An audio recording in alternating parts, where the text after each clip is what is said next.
अरशद शरीफ का जो मर्डर है वो हमें एटलीस्ट जगा जरूर गया है कि जाग जाए कि हम में से कोई अपनी जान का जो है वो नजराना पेश करे, कत्ल हो जाए, किसी ना किसी गलती की भीड़ चढ़ जाए, उसके बाद हम सोचें निकलें। इस मुल्क में सच बोलना बिल्कुल जुर्म बन गया है।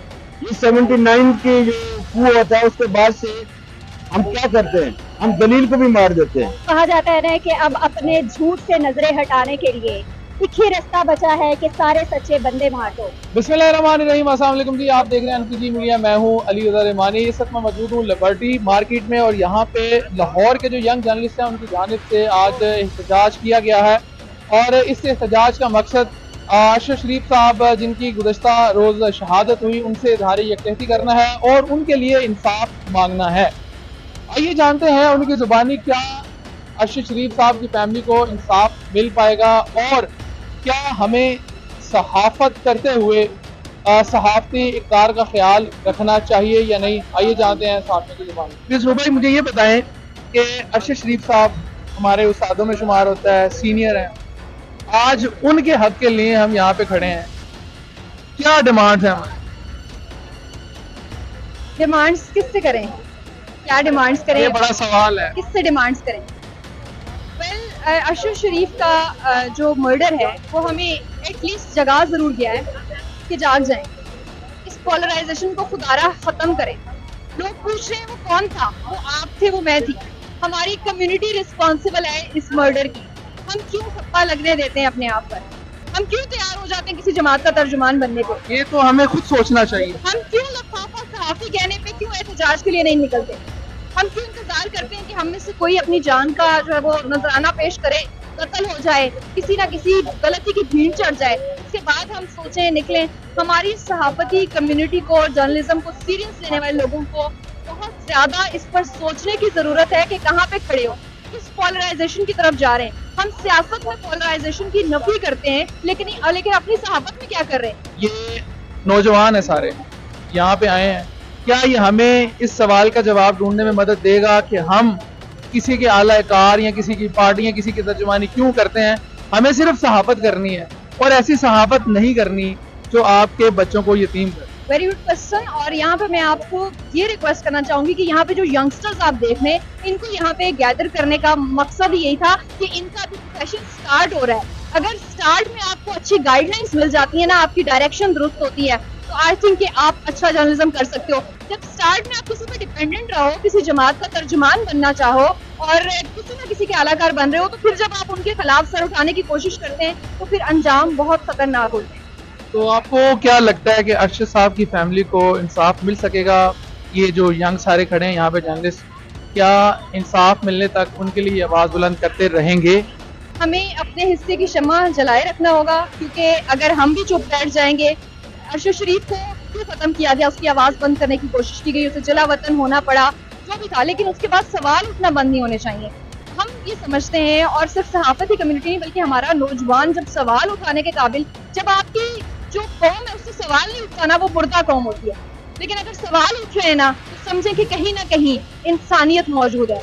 हमारे साथ मौजूद है अब्दुल्ला साहब, ह्यूमन राइट एक्टिविस्ट हैं। अब्दुल्ला साहब, क्या सच बोलना इस मुल्क में इतना बड़ा जुर्म बन गया है कि आप उसको कत्ल ही कर दें? देखिए, इस मुल्क में सच बोलना बिल्कुल जुर्म बन गया है।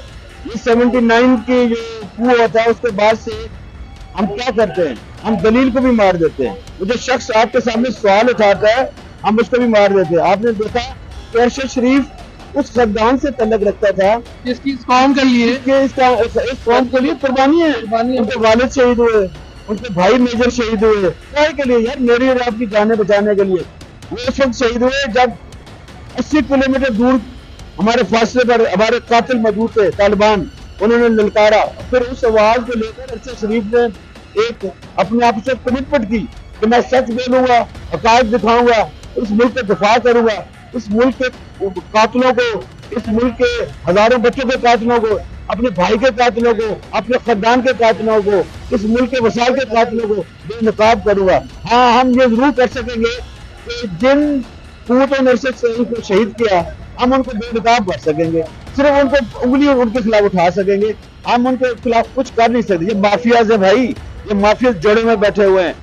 लिहाजा माफी हाँ एक हो सकता है, जिससे खशोगी के जो मर्डर में उन्होंने बेनकाब किया था इंटरनेशनल कोर्टों ने, हम इंटरनेशनल कोर्ट ऑफ जस्टिस में यूनाइटेड नेशन के दायरे में ये वाद जरूर उठाएंगे और ये मुझसे वाद उठाती है। आज अमेरिकन डिप्लोमेट को भी कहना पड़ा कि अरशद शरीफ के मर्डर जो है, लगानी मर्डर, उन्होंने कंडेम किया इसलिए कि वहां पर लोग उठ खड़े हुए हैं, तो कौन उठ खड़े होने चाहिए, इसलिए कि अरशद शरीफ मैं था, अरशद शरीफ तुम था, अरशद शरीफ हम था, अरशद शरीफ इस पाकिस्तान का मुस्तकबिल था। हमारे साथ एक और यंग जर्नलिस्ट मौजूद हैं। अरशद शरीफ साहब को जिस बेमाना तरीके से कीनिया के अंदर शहीद किया गया, उसके हवाले से आज सारे यहाँ पे यंग जर्नलिस्ट खड़े हैं, उनके हक के लिए यहाँ पे खड़े हैं। हमारे साथ मौजूद हैं, लाहौर रंग से इनका ताल्लुक है। अरशद शरीफ साहब को कत्ल कर दिया गया, जहाँ बहत कर दिया गया, क्या सच बोलना इस मुल्क में जुर्म बन गया है? देखिए, वो कहा जाता है ना कि अब अपने झूठ से नजरें हटाने के लिए एक ही रास्ता बचा है कि सारे सच्चे बंदे मार दो। और जब तक सहाफी रहेगा ये सवाल उठते रहेंगे। मशवरा यही है कि मेरे जैसे सारे बंदे मार दो। कब तक होता रहेगा? कब तक आप सहाफियों को मारते रहेंगे? कब तक आवाजें बंद करते रहेंगे? ये आवाज कभी दबकर नहीं रह सकती। हमें बैरियर्स दे दिए गए कि हम लोग खुलकर नहीं बोल सकते, हम लोग बोलेंगे तो बुरा मना लिया जाएगा। लेकिन कब तक? हमारी नौकरियां छीन ली जाती है, हमारे लिए कोई आवाज उठाने वाला नहीं है। वैसे कहा जाता है कि पाकिस्तान में जर्नलिस्ट आजाद है, जर्नलिस्ट बहुत स्ट्रॉन्ग तबका है, कुछ भी कर सकता है, बदमाश समझा जाता है। ये है हमारी औकात।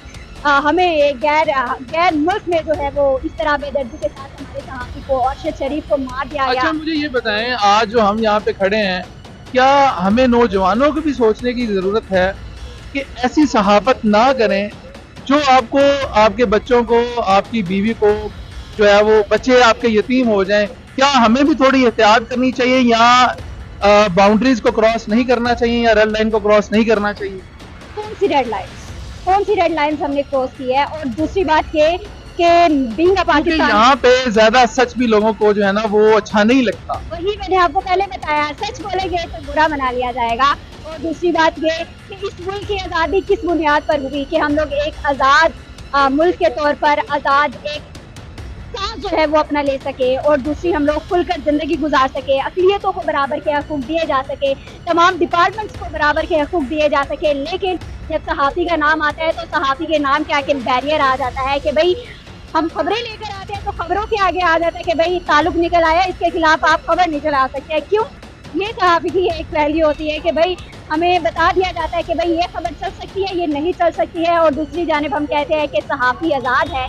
जी बिल्कुल। अब यंग जर्नलिस्ट जो है वो अरशद शरीफ की जो है वो आवाज़ बनेंगे। और आज लाहौर में जिस तरह बड़ी तादाद में यूट्यूबर्स ने, सोशल मीडिया एक्टिविस्ट ने, और स्पेशली जो यंग जर्नलिस्ट है, उन्होंने अरशद शरीफ की फैमिली के साथ और उनके साथ जो जश्न शो किया है, यहाँ पे ये वादा किया गया है कि जब तक अरशद शरीफ साहब को इंसाफ नहीं मिलेगा तब तक हम भी अपना किरदार जो है वो अदा करते रहें।